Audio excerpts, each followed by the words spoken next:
ሰበር ዜና ግንቦት 12 2018 ጤና ይስጥልኝ ውድ አድማጭ ተመልካቾች እንደምናረፈዳችሁ የሰዓቱን አበይትና ሰበር ዜናዎች ይዤ ቀርቤያለሁ። በቅድሚያም አርዕስተ ዜናዎቹን በማስቀደም ጀምራለሁ። ባረጋ ከበደ ላይ ከዛው የብአዴን ቡድን ሌሊቱን በባህር ዳር የግድያ ሙከራ ተደረገባቸው። የጎንደርና የጎጃም ወሎ የብአዴን ክንፍ ተብሎ ብአዴን ተከፋፍሎ እርስ በራሱ እየተፋተገ መሆኑ ሲነገር ባረጋ ከበደ ላይ የተቀነባበረውን ግድያ ይርጋ ሲሳይ እንደመራው ተነግሯል። ዝርዝር ይዘንበታል። በሌላ በኩል ከትግራይ ክልል ሰበር ዜና ሲሰማ ህወሓት ትምህርት ቤቶች እንዲዘጉ ትዕዛዝ ስትሰጥ የጦርነት ጊዜ አስቸኳይ አዋጅ ሊታወጅ መሆኑም ተነግሯል። የኤርትራ ጦርም በመሃል ትግራይ ለጦርነት እየተዘጋጀ ነው። ሰሜኖቹ አብይ አህመድ ላይ ጦርነት ሊከፍቱ ነው ተብሏል። ዝርዝር ዘገባ አለን። በአማራ ክልል ውጊያዎች ሲቀጥሉ ፋኖ ድል ማግኘቱ ተገልጿል። በጎጃም የብልጽግና ጦር በደፈጣ ሲደመሰስ የተጫነበት ፓትሮልም በእሳት ነዷል። በጎንደር ምሽጎች በፋኖ ሲደረመሱም የብልጽግና ጦር በገፍ ሙትና ቁስለኛም ሆነዋል። በወሎም እንዲሁ ከባባድ ውጊያዎች ተደርገዋል። ሁሉንም በዝርዝር እንዳስሳቸዋለን። ሰላም ጤና ይስጥልኝ ውድ አድማጭ ተመልካቾች እንደምንቆያችሁ ከላይ በአርዕስተ ዜና ያደመጣችሁትን መረጃዎች ወደ እናንተ ላደርስ እዚህ ተገኝቻለሁ። የህዝባዊ ትግሉን የምትደግፉ እንዲሁም ሀገር ወዳድ የሆናችሁ አድማጭ ተመልካቾች ቪዲዮ ላይክ፣ ቻናሉን ሰብስክራይብ አድርጋችሁ የዶል ምልክቱን ታበሩ ዘንድ እንጠይቃለን። እንዲሁም በኮሜንት ድል ለህዝብ ልጆች ድል ለጀግኖቹም እያላችሁ ለህዝቡ ሲሉ ጫካ የገቡትን ታጋዮች ታበረታቱ ዘንድ እየጠየቅን በቀጥታ ወደ መረጃዎቹ አለፍኩኝ። እስከ ፍጻሜው አብረን እንቆይ።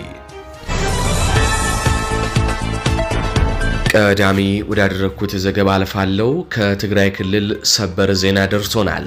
ህወሓት በመላው ትግራይ ትዕዛዝ ሰጠ። በደብረ ጽዮን ገብረ ሚካኤል የሚመራው የህወሓት ቡድን በ20 ቀናት ውስጥ ትምህርት ቤቶች ሙሉ በሙሉ እንዲዘጉ መወሰኑን የሚዲያችን ምንጮች ተናገሩ።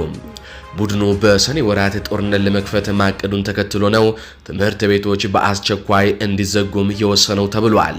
ለጦርነት እየተዘጋጀ መሆኑ የሚነገርለት ህወሓት በትግራይ ክልል ከመደበኛ ጊዜ ቀደም ብሎም ትምህርት እንዲዘጋ ውሳኔ አስተላልፏል። ከፍተኛ የጦርነት ስጋት በተፈጠረበት ወቅት ትምህርት ቤቶች በአስቸኳይ ተማሪዎቻቸውን ፈትነው እንዲያሰናብቱ ጥብቅ ማሳሰቢያም ደርሷቸዋል የተባለ ሲሆን ከግንቦት 30 ቀደም ብሎ ትምህርት እንዲዘጋ ሲል መመሪያ አስተላልፏል። ትምህርት ቤቶች ከግንቦት 30 ቀድመው እንዲጨርሱ በክልሉ ትምህርት ቢሮ የተጻፈው ደብዳቤም ትዕዛዝ የወረደ ሲሆን ሁሉም ዞኖች፣ ወረዳዎችና ከተማ አስተዳደሮች እንዲያስፈጽሙም ትዕዛዝ እንደደረሳቸው የሚዲያችን ምንጮች ገልጸዋል። ደብረጽዮን ጀነራል ታደሰን አስወግደው የደጀን ቢሮን ከተቆጣጠሩ በኋላ ለመጀመሪያ ጊዜ ባደረጉት የካቢኔ ስብሰባ ስለ ዓመቱ የትምህርት ጊዜ ሰሌዳ መወያየታቸው ይታወሳል። ካቢኔው ስለ ትምህርት ውይይት ማድረጉ ከተገለጸ ከቀናት በኋላ ነው ትምህርት ቤቶች ተማሪዎቻቸውን እንዲያሰናብቱ መመሪያ የተሰጣቸው። የዓመቱ ትምህርት ከመደበኛው ጊዜ አንድ ወር ቀደም ብሎ እንዲዘጋ የተወሰነው ክልሉ ውጥረት ውስጥ በገባበት ወቅት ነው። በዚህም መሰረት ትምህርት ቤቶች ተማሪዎቻቸውን ከግንቦት 30 በፊት እንዲበትኑ መመሪያ በመውረዱም በነዋሪዎች ዘንድ የግጭት መቀስቀስ ስጋቱም ከፍ አድርጎታል። ትምህርት ቤቶች በተሰጣቸው ማሳሰቢያ ያዘለ መመሪያ መሰረት ከመደበኛ እቅድ ውጪ ለተማሪዎቻቸው ፈተና ሰጥተው ግንቦት 30 ለመዝጋት እየተዘጋጁ የነበረ ቢሆንም አሁን ግን ቀደም ብሎ እንዲዘጉ ተላልፎላቸዋል። አብዛኛው ትምህርት ቤቶች ዓመቱን የተማሪዎች ፈተና ከሚቀጥለው ሳምንት ጀምሮ ለመስጠት እየተዘጋጁ መሆናቸውንም ምንጮቻችን ገልጸውልናል። ምንም እንኳን ትምህርት ቀድሞ ለመዝጋት በቀጥታ የተሰጠ ምክንያት ባይኖርም ወላጆቹ የሰሙት ተባራሪ መረጃ ስለመኖሩ ግን ይናገራሉ። ይኸውም የህወሓት የትግራይ ኃይል የህልውና አደጋ ስለገጠመው የመከላከል እርምጃ ለመውሰድ ሁሉም የማህበረሰቡ አካል መዘጋጀት አለበት በሚል ነውም ተብሏል። ህወሓት በጥቂትም ቢሆን በፕሪቶሪያው ስምምነት መሰረት ትጥቅ አስፈትቶ የሸኛቸው ቀድሞ ተዋጊዎችን ጨምሮ በተለያዩ አካባቢዎች ኃይል እያሰባሰበም ነው። በአንዳንድ አካባቢዎች ወጣቶች በግዳጅ ለውትድርና እየመለመለ መሆኑን የሚያመላክቱ መረጃዎችም በተደጋጋሚ መውጣታቸው ይታወሳል። ህወሓት ሁለት ጥብቅ ውሳኔዎችንም አሳልፏል። ውሳኔዎቹ አብዛኛዎቹ የጦርነት ዝግጅት አካል እንደሆኑም ታውቋል። ቡድኑ የአስቸኳይ ጊዜ አዋጅ ለማወጅ መዘጋጀቱ የተሰማ ሲሆን በ20 ቀናት ውስጥ ትምህርት ቤቶች ሙሉ በሙሉ እንዲዘጉም መወሰኑ ታውቋል። ቡድኑ በሰኔ ወራት ጦርነት ለመክፈት ማቀዱን ተከትሎ ነው ትምህርት ቤቶች በአስቸኳይ እንዲዘጉም የተወሰነው ሲል የመረጃ ምንጩም ገልጿል። ለጦርነት እየተዘጋጀ መሆኑ የሚነገርለት ህወሓት በትግራይ ክልል ከመደበኛ ጊዜ ቀድሞ ትምህርት እንዲዘጋ ውሳኔ ያሳለፈበት ምክንያት ከዚህ ውጪ ሌላ የለውም ሲሉ የመረጃ ምንጮቻችንም አክለው ገልጸዋል። ከህወሓት ኃይሎች በተጨማሪ የኤርትራ የሻቢያ ጦርም መሀል ትግራይ አካባቢዎች ላይ እንደሚገኝና በርካታ ከባባድ መሳሪያዎችን ማስገባቱን ከዚህ ቀደም መዘገባችን ይታወሳል። ጦርነቱን ለመጀመር ክረምት እየተጠበቀ ነው። በቀጥታ ከአማራ ክልል ወደ ተገኙ አበይትና ሰበር የጦር ግንባር መረጃዎች አልፋሉ። የአጥናፍ ብርጌድ አባላት አዳሩን በወርቅ ደቦ ከተማ ታሪክ ሰሩ ተባለ። የአማራ ፋኖ ብሔራዊ ንቅናቄ አፋብኃ ጎንደር ጠቅላይ ግዛት እዝ በላይ ዘለቀ እዝ የዳግማዊ ቴዎድሮስ 5ኛ ኮር ጎንደር የበጋሻው ክፍለ ጦር አሃድ የሆነው የአጥናፍ ብርጌድ ተናዳፊዎቹ ወገራ ወረዳ ወርቀ ደቦ ላይ ምሽቱን የአገዛዙን ወንበር አስጠባቂ ኃይል እንቅልፍ አሳጥተውት አድረዋል ሲሉ የዓይን እማኞች ገለጹ። የአጥናፍ ብርጌድ ጀግኖች እንደ አባቶቻቸው እነሱም ቆራጥና ደፈሮች በመሆናቸው የብልጽግናን ኃይል አይቀጡ ቅጣት በመቅጣት ካሁኑ ቀደም ከብልጽግና ጋር ሲተናነቁ በክብር የተሰዉ የሻለቃ እያየው አስምሮና የሻለቃ አስንቆ መኳንንትን መስዋዕትነት ተበቅለው እየፎከሩ እየሸለሉም ባመሹበት አውደ ውጊያ በብልጽግና ላይ የበላይነት ወስደዋል ሲሉ የዓይን እማኞችም አክለው ተናግረዋል። በአውደ ውጊያው ላይ በአገዛዙ በኩል ከ20 በላይ የአገዛዙ ወታደሮች ሲደመሰሱም ከ15 በላይ ደግሞ በከባዱ መቁሰላቸውም ተረጋግጧል። የጎንደር የበጋሻው ክፍለ ጦር ወታደራዊ አዛዥ አርበኛ ማርያ አግማሱም በቅርቡ ክፍለ ጦሯን ወደ ሙሉ ማጥቃት በማስገባት ቀጠናችንን ለብልጽግና የማይደፈርና የማይሞከር ሰዓት መሆኑን እናሳየልን ሲልም አክሎ ገልጿል። ይህ በእንዲህ እንዳለ እዚሁ ጎንደር ላይ በአፋብኃ ጎንደር ጠቅላይ ግዛት እዝ በላይ ዘለቀ እዝ 204ኛ አስቻለው ደሴ ኮር በእብናት ከተማ በትላንትናው ዕለት ከጧቱ 3 ሰዓት ጀምሮ ባደረገው ተጋድሎ ከ8 በላይ የኮንክሪት ምሽጎችን ሰብሮ አንጸባራቂ ድል አስመዝግቧል። አገዛዙ እብናት ከተማ ዙሪያ ከ8 በላይ ኮንክሪት ምሽግ ቢገነባም የ204ኛ ወንዱ አስቻለው ደሴ ኮር አርበኞች ግን የብልጽግናን ምሽግ በመደረማመስ አንጸባራቂ ድል ማስመዝገባቸውን አስታውቀዋል። ከተሰበሩት ምሽጎች ውስጥም ገብርኤል ምሽግ፣ ቋሊሳ መውጫ ምሽግ፣ ጥንጁት በር ምሽግ፣ ከልቢ አቦ ምሽግ፣ ፖሊስ ጣቢያ ምሽግ፣ ከንቲባው ምሽግ፣ ሃይስኩል ምሽግና አስተዳደር ምሽግ የሚባሉ ሲገኙበት ጀብደኞቹ የ204ኛ አስቻለው ደሴ ኮር አርበኞች በብልጽግና ላይ ከፍተኛ የበላይነት ተቀናጅተው በርካታ ድሎችንም አስመዝግበዋል። በድሎም የተገኙ ውጤቶችን ስንመለከት በተሰበሩ ምሽጎች የብልጽግና ኃይል ከፍተኛ ሙትና ቁስለኛ እንዲሆን ምርኮ ተደርጓል። ከ45 በላይ ክላሽንኮቭ መሳሪያ፣ 8 ቃታ መሳሪያም ገቢ ሲሆን በርካታ ተተኳሽ ሌሎች በርካታ ወታደራዊ ቁሳቁሶች በፋኖ እጅ መውደቃቸውን የአፋብኃ ጎንደር ጠቅላይ ግዛት እዝ በላይ እዝ 204ኛ አስቻለው ደሴ ኮር ህዝብ ግንኙነት ክፍል ለሚዲያችን ገልጿል። ይህ በእንዲህ እንዳለ የአማራ ፋኖ ብሔራዊ ንቅናቄ አፋብኃ ወሎ ቤተ አማራ ምኒልክ እዝ 106ኛ ኮር 22ኛ ክፍለ ጦር በዋድላና በመቄት ወረዳዎች ታላቅ ጀብዱ ፈጸመ። ጀብደኛው ምኒልክ እዝ 106ኛ ኮር 22ኛ ክፍለ ጦር በትላንትናው ዕለት ከ12 ሰዓት ጀምሮ በብልጽግና ላይ የበላይነት የተቆናጠጠበት የቀኝ አዝማች ተበጀ ወርቁና የቀኝ አዝማች ጨለፉ ተስፋው ትንፋሾች የብርሃኑ ጁላን ሰራዊት ሲረፈረፉት ውለዋል። ከቋና እስከ ቁራ አንበሳም ያገዛዙ ብልጽግና ሰራዊት ሙትና ቁስለኛም ተደርገዋል። የአማራ ህዝብን ለማጥፋትና ጭፍጨፋ ለመፈጸም ተልእኮ ተቀብሎ ወደ ክልሉ በብአዴን ዘልቆ የገባው የአገዛዙ ሰራዊት በዋላ በመቄት ወረዳዎች ሜዳዎች ከ29 በላይ የተደመሰሰ ሲሆን በርካታ የብልጽግና ሰራዊትም ቁስለኛ ሆነዋል። ከፋኖች የተሰነዘረባቸውን ከባድ ጥቃት መቋቋም የተሳነው የብልጽግና ሰራዊት እግሬ አውጪኝ በማለት ወደ ጋሸና የፈረጠጠ ሲሆን ሙትና ቁስለኞቻቸውን በጋሸና ሆስፒታል አስገብተው እያሳከሙም ይገኛሉ። ይህ በእንዲህ እንዳለ ወደ ጎጃም ስንሻገር የአፋብኃኝ ቴዎድሮስ እዝ 109ኛ ኮር የ77ኛ ክፍለ ጦር በብልጽግና ላይ የደፈጣ ጥቃት ተፈጸመ።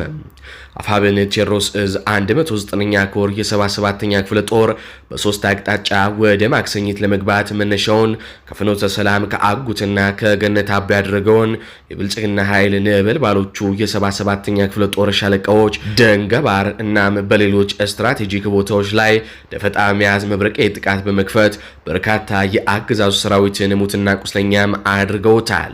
የብልጽግና ኃይል በርካታ ኃይሉን ከተለያዩ ቦታ በአራት ፓትሮል 2 ኦራልና በእግረኛ ከፍኖተ ሰላም ከአጉትና ከገነት አቦ ዙ 23 በመያዝ ወደ ማክሰኝት ከተማ እንቅስቃሴ ያደረገ ቢሆንም ከጧቱ 12 ሰዓት ላይ የክፍለ ጦሩ ቃኝና መሐንዲስ እንዲሁም ሁለተኛ ሻለቃ በከፈቱት መብረቂያ ጥቃት ከ15 በላይ የአገዛዙ ሰራዊት የተደመሰሰ ሲሆን ቁጥሩ በውል የማይታወቅ ሰራዊት ደግሞ ቀላልና ከባድ ቁስለኛ መደረጉም ተረጋግጧል። በ77ኛ ክፍለ ጦር ነበልባሎች በደረሰበት ምት የተናገጠው የብልጽግና ኃይል በራሱ ዙ 23 የራሱን ሰራዊት ከነፓትሮል ከጥቅም ውጪ እንዳደረጋቸውም ተረጋግጧል። የክንደ ነበልባሎቹን ብርቱ ምት መቋቋም ያቃተው የብልጽግና ኃይል ሙትና ቁስለኛውን በመያዝ የውርደትን ካባ ተከናንቦ ወደ መጣበት እግሬ አውጪኝ ብሎ ፈርጥጧል ሲሉ የአካባቢው ነዋሪዎች ለሚዲያችን ተናግረዋል። ይህ በእንዲህ እንዳለ ወደ ዕለቱ ሰበር ዜና ስናልፍ አረጋ ከበደ ላይ ከዛው የብአዴን ስኳድ ቡድን የግድያ ሙከራ ተደረገባቸው። ብአዴን የጎንደሩና ብአዴን የጎጃም ወሎ ጥምረት ተብሎ ለሁለት መከፈሉንና እርስ በራሱም የአብይ አህመድን ቀልብ ለመግዛት እንዲሁም የክልል ፕሬዝዳንትና የምክትል ጠቅላይ ሚኒስትር ቦታን ለመያዝ በጎጥ ተከፋፍሎ ከፍተኛ ሽኩቻ ውስጥ ይገኛል። የጎንደሩ የብአዴን ቡድን በይርጋ ሲሳይ የሚመራ ሲሆን የጎጃሙና የወሎ ጥምረት በተመስገነ ጥሩነህና አብዱ ሁሴን እንደሚመራም መረጃዎች ያሳያሉ። በዋናነት የነዚህ ቡድኖች ዓላማ ለአብይ አህመድ ማን ይበልጥ ያሸረግዳል በሚል ላይ በመመርኮዝ ስልጣን ለማስጠበቅ አንደኛው ቡድን ተጋድሎ ሲያደርግ፣ ሌላኛው ቡድን ደግሞ ስልጣንን ለመቀማት እየታገለም ይገኛል። በይርጋ ሲሳይ የሚመራው የጎንደሩ የብአዴን ቡድን ስልጣን ወደኛ እጅ መግባት አለበት በሚል በነተመስገንና አብዱ ሁሴን የጎጃምና ወሎ ቡድን ላይ ያነጣጠረ ጥቃቶችን ለአንድ ዓመት ያክል ያለ ማቋረጥ ሲያደርግ ቆይቷል። አብይ አህመድ የተሻለ ገረድ ይመርጥ ዘንድም ሁለቱም እርስ በራስ ፉክክር ላይ ይገኛሉ። አንዱ የአንዱን አመራር ያለበትን ለፋኖ እየጠቆመ እያስገደለ ነው በሚልም እርስ በራስ ሲካሰሱም ቆይተዋል። ታዲያ የጎንደሩ የይርጋ ሲሳይ ቡድን ስልጣን ለመቀማት የጎጃሙና ወሎ ደግሞ ስልጣን ለመጠበቅ በሚያደርጉት ፍትጊያ በትላንትናው ዕለት የዚህ ፍትጊያ አካል ነው የተባለ የግድያ ሙከራ በአረጋ ከበደ ላይ የተደረገ ሲሆን የግድያ ሙከራው የተቀነባበረው በይርጋ ሲሳይ መሆኑም ተነግሯል። የአረጋ ከበደ የግድያ ሙከራ ሌሊቱን በባህር ዳር የተፈጸመ ሲሆን ሙሉ ለሙሉ መክሸፉንም ምንጮቻችን ገልጸዋል። ለዚህ የግድያ ሙከራ የነተመስገን ጥሩነህ ቡድን ወዲያውኑ ምላሽ ይሰጣል ተብሎ ይጠበቃል ሲልም መረጃውን ያደረሰን የመረጃ ምንጫችን ለሚዲያችን ገልጿል። በመጨረሻም አንዳርጋቸው ጽጌ ከሰሞኑ የፋኖ ኃይሎች እንዲሁም ደግሞ የሱዳን ኃይሎችና የሰሜኑ ጥምረት እየተባለ እየተናፈሰ ስላለው ወሬ የተናገሩትን ከኤምኤስ ጋር ያደረጉትን ቆይታ አድምጠናቸው እንመለስ። እኔ የአማራ አመራር ቢሆን ኖሮ ካርቱም ኤርፖርት የደበደበለታ አብይ አህመድ ቀጥታ አልቡርሃን ጋር ነበር የሚሄደው። የኢትዮጵያ ብሔራዊ ደህንነትና ጥቅም ጠላት እኔ ነኝ ወይስ አብይ አህመድ ነው? ፖለቲካ ድርጅቶቹ ጽምዶ ቢፈጥሩ ምንኖራለሁ ነውር የለውም። እንደው መፍጠር አለባቸው። ስትራቴጂክ የሆነ አላያንስ እድል የሚያገኝበት ዘመን መጥቷል። በሀገር ውስጥም እንደዛው ነው። ድሮ በእብሪት ምናምን ነገር እንገነጣጥላለን የሚሉ የነበሩ የኢትዮጵያ የፖለቲካ ድርጅቶች በተወሰነ ደረጃ እኮ መለዘብ የጀመሩት ያለው አገር ቢገነጣጠል ማያተርፉ መሆናቸውን፣ አገር ሲገነጠል ይጎዳል ብሎ የሚያስቡት ማህበረሰብ ከነሱ የተለየ ጉዳት እንደማይደርስበት እንደውም ጭራሽ ሆኖ ሀገር አስጠብቃለሁ ብሎ ጉዳት የደረሰበት መሆኑ ፊት ሲነግራቸው እኮ ነው እየገባቸው የመጣው። አንድ ሀገር የትኛውም ሀገር እንደፈለገ እንዳያደርገው የሚችለው ውስጣዊ የጠበቀ አንድነት ያለው ማህበረሰብ ስትፈጥር ነው። በኢትዮጵያ ውስጥ ግን በተራ ማህበረሰቡን በጦርነት ሌሎች ሰዎች እንዲፈናቀሉ እንዲያልቁ ያደረገ ጦርነት የሚነዳ ሀገር ላይ ከተማው ውስጥ በመቶ ሺዎች የሚቆጠሩ ሰዎች እያፈናቀለ ከቤታቸው በተለያዩ ክልሎች በተለይ ኦሮሞ ብልጽግና የሚያሳየው የተስፋፊነት ባህሪ ጋምቤላዎችንም ነገ ሊውጠን ነው፣ ሶማሌዎችንም ኦሬዲ የኛ መሬት ነው እያለ የሚሄድበትን ነገር እንደ ድሬዳዋ አይነት ከተሞችን የኦሮሞ ከተሞች ናቸው እያለ የሚያደርገው ነገር ጉራጌዎችን ኤክስፓንድ እያደረገ መሬታቸውን ሲዳማዎች እንኳን ድሮ ከኦሮሞ ብልጽግና ጋር ከፍተኛ ጥብቅ የሆነ ግንኙነት ያላቸውን ሰዎች ሳይቀር ሲዳማ መሬት ፋንክሽኒስት አቲቲዩድ ሊውጠው ይችላል የሚል ስጋት ውስጥ እንዲገቡ ያደረገ አገር ውስጥ ያለው ማህበረሰብ አንድነት አይደለም ያለው ከአንድነት ውጭ ወጥቶ ብትንትኑ ወጥቶ መንግስትና ህዝብ ጀርባ ለጀርባ እንዲሆኑ እንደገና ማህበረሰቡ እርስ በርሱ እንዲባላና አንድነቱ እንዲናጋ የሚያካሄደውን ፕሮፓጋንዳ ስትመለከት የኢትዮጵያ ብሔራዊ ደህንነትና ጥቅም ጠላት እኔ ነኝ ወይስ አብይ አህመድ ነው? እኔ ለማድረግ የሞከርኩት ሰላም በሆነ ሁኔታ የተጀመረ እንቅስቃሴ መደገፍ ነው። ቅድም ወደ አልከው ልምጣለህ። የፖለቲካ ድርጅቶቹ ጽምዶ ቢፈጥሩ ምን ኖራለው? ነውር የለውም። እንደው መፍጠር አለባቸው ሁሉም አንደኛ በአንድነት እስካልታገሉ ድረስ በተናጠል የሚያደርጉት ትግል ለአብይ አህመድ እድሜ መራዘሚያ እየሆነ ቆመንልታል የሚሉትን ማህበረሰብ ስቃይ የሚያራዝም ነው የሚሆን አንደኛ። ስለዚህ የህዝባቸውን ስቃይ ለማሳጠር አብይ አህመድ በጋራ ቢገጥሙት የተሻለ ነው። ሁለተኛ በኢትዮጵያ ውስጥ አብይ አህመድ መውደቁ አይቀርም። እንኳን እነሱ ተባብረው አይደለም አንደኛውም ጠንከር ያለው ቡድን ቢገፋው ይወድቃል ያለው ኢኮኖሚውም እንዲወድቅ የሚያደርገው ነው። እንደምታየው በዙሪያው ካሉት ሀገራት ጋር ተናቅሷል። በዲፕሎማሲ መልኩም የሚመጣበት እና እነዚህ ሀገራት የሚያደርጉት እንቅስቃሴም ሊጥለው ይችላል ያለው ምንም አይነት ሊቆይ የሚችልበት እድል የሌለው ነገር በሚወድቅበት ሰዓት ላይ ግን አስቀድሞ የተፈጠረ ጥምረት ካለ ቅድም አንተ እንዳነሳው ያ ጥምረት ታክቲካል ከሆነ ነገር በላይ ተሻግሮ ከአብይ በኋላ ምን አይነት ሁኔታ ነው መፍጠር ያለብን? ለሁላችንም የሚመች ሀገር ምንድነው? እንዴት አድርገን ነው የምናመጣው? ከዚህ በፊት ስንሄድበት የነበረውን ግዴለም ጠላቱን እናስወግድና ከዛ በኋላ ደግሞ እርስ በርሳችን እንዋጋለን ማጥፋት እንችላለን የሚል ስሌት ውስጥ ያለ አካሄድ እስከዛሬ ሄደንበት የትም አላደረሰንም። ከዛ በተጨማሪም የውጭ ኃይሎች እኛን እየተጠቀሙ የራሳቸውን ጥቅም ሲያሟሉ የነበረበት ሁኔታም ለሁላችንም አልጠቀመም። አንድ ጊዜ አንደኛው ፕሮክሲ ሌላ ጊዜ ሌላው ፕሮክሲ በመሆን ውልቅልቃችን ወጣ። እንደ ሀገር ልጣፋ ነው። ስለዚህ ለዚህ ሶሉሽን የሚሆነው ነገር ደግሞ የፖለቲካ መፍትሄ ይሄ ነው። ይሄ ግን ስትራቴጂክ ነው። ቋሚ ሰላም፣ ቋሚ የሆነ የተረጋጋ ሀገር፣ ደህንነቱ የተጠበቀ፣ መብቱ የተጠበቀ፣ በፍጥነት ሊበለጽግ የሚችል ልማት ማምጣት የሚችል ሰላም ያለው ሀገር መፍጠር ይኖርብናል የሚል ስትራቴጂክ የሆነ ነገር ጨምረውበት ደግሞ ከመጡ የበለጠ ጽምዶም ይበሉት ጥምረት ይበሉት ትብብር ይበሉት የበለጠ ለህዝብ ዳላገር የሚመጅ ነገር ነው። ስለዚህ ኢን ፕሪንሲፕል ምንም ተቃውሞ የለኝም። የውጭ ሀገራትን እርዳታና ድጋፍ በተመለከተ ፖለቲካ ምን እንደሆነ የማያውቅ ወይ የዋ በለው ወይ ደደም በለው ነው ይሄን ነገር የሚመለከተው። የአማራ ህዝብ በድሮን ይጨፈጨፋል ያለው በየቀኑ አብይ እንደገና ድሮኑን ወስዶ ካርቱም ኤርፖርት ይደበድባል። እኔ የአማራ አመራር ቢሆን ኖሮ ካርቱም ኤርፖርት የደበደበለታ አብይ አህመድ ቀጥታ አልቡርሃን ጋር ነበር የሚሄደው። ይኸውልህ አንተን የሚደበድቡ ድሮኖች እኛንም ነው የሚደበድቡት። እነዚህን ድሮኖች ማስታገሻ የሚሆን ጸረ ድሮን ስጠኝ ነው ብለዋል። እንደውም ጭራሽኑ የአንተ ህዝብ ላይ የሚደርሰውን ነገር አንተ አገር ላይ የሚደርሰውን ጥቃት እዛ ሳይደርስ እዚህ አስቆምልሃለሁ ነው።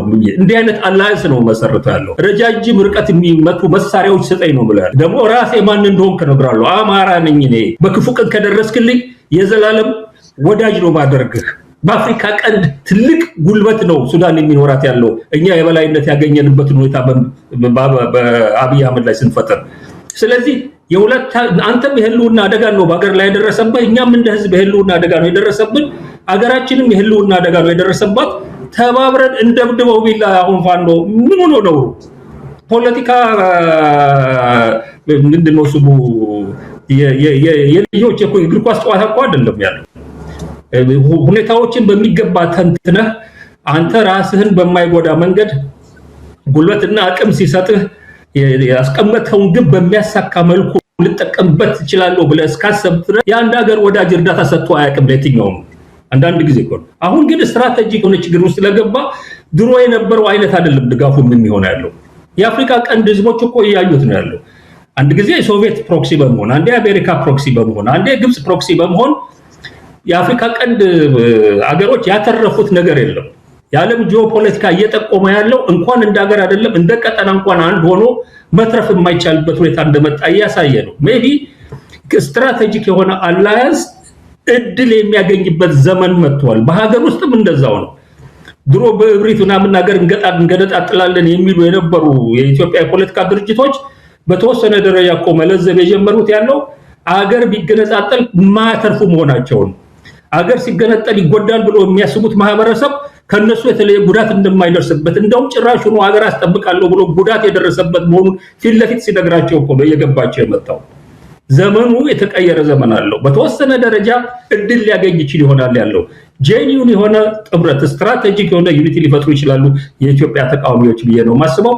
በዙሪያ ያሉትም ሀገሮች ጂኦፖለቲካው የሚያሳየው አፍሪካ ትልቅ የሆነ ራሱን ማስከበር የሚችል ወታደራዊ ጉልበት ያለው የጋራ መከላከያ ወይም ደህንነት የሚያቆም ሰፊ የሆነ ኢኮኖሚ እንቅስቃሴ የሚኖርበትን ቀጠና በመፍጠር እነዚህን አይነት ነገሮች በመስራት መምላት መበልጸግ የሚችልበት እድል ካልፈጠረ በስተቀር እያንዳንዱ ጠባብ ሀገር በተለያየ መንገድ ከተለያዩ ጉልበተኛና ገንዘብ ካላቸው ሀገሮች ጋር እየተሻረከች አንደኛውን በማጥቃት እና አንደኛውን ሻጥር በመስራት የትም መድረስ እንደማይቻል ታሪካችን አሳይቶታል፣ አረጋግጧል። ሀገር ውስጥም እንደዛ ነው ያለው።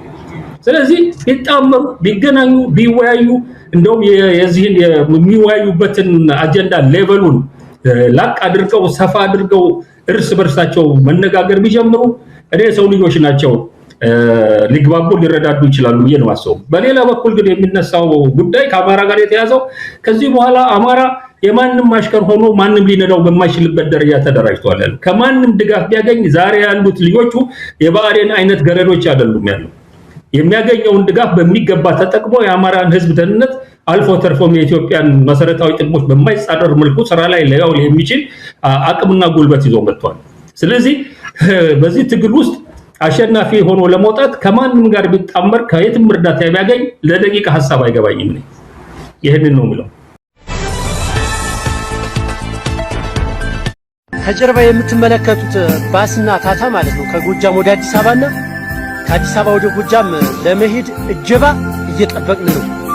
የሚገርመው ነገር እንደምታዩት የጭነት መኪኖች እና አጭር ርቀት ሰው የሚያመላልሱ መኪኖች ይጓዛሉና የሰው ልጅ ግን ማለት ነው እንደዚህ በሀገሩ እንደዚህ ወይ ምን አይነት ሀገር ነው እየገነባን ያለን? ግን እግዚአብሔርን እያንዳንዳችን ልንቃወሙ ይገባል። በቃ ማንም አፈሙት እያነሳ የፈለገውን ነገር አድራጊ ፈጣሪ የሚሆንበት ነገር ማክተም አለበት በሆነ መንገድ። ሁሉም የየራሱን ሰዓት አራመድ፣ ሁሉም የየራሱን መንገድ ተከታይ የሚሆንበት ነገር በሆነ መንገድ ማለቅ አለበት። ወደ ቀደመ አንድነታችን ፍቅራችን መመለስ አለብን። በቃ ያለንበት ሁኔታ አስከፊ ሁኔታ ነው።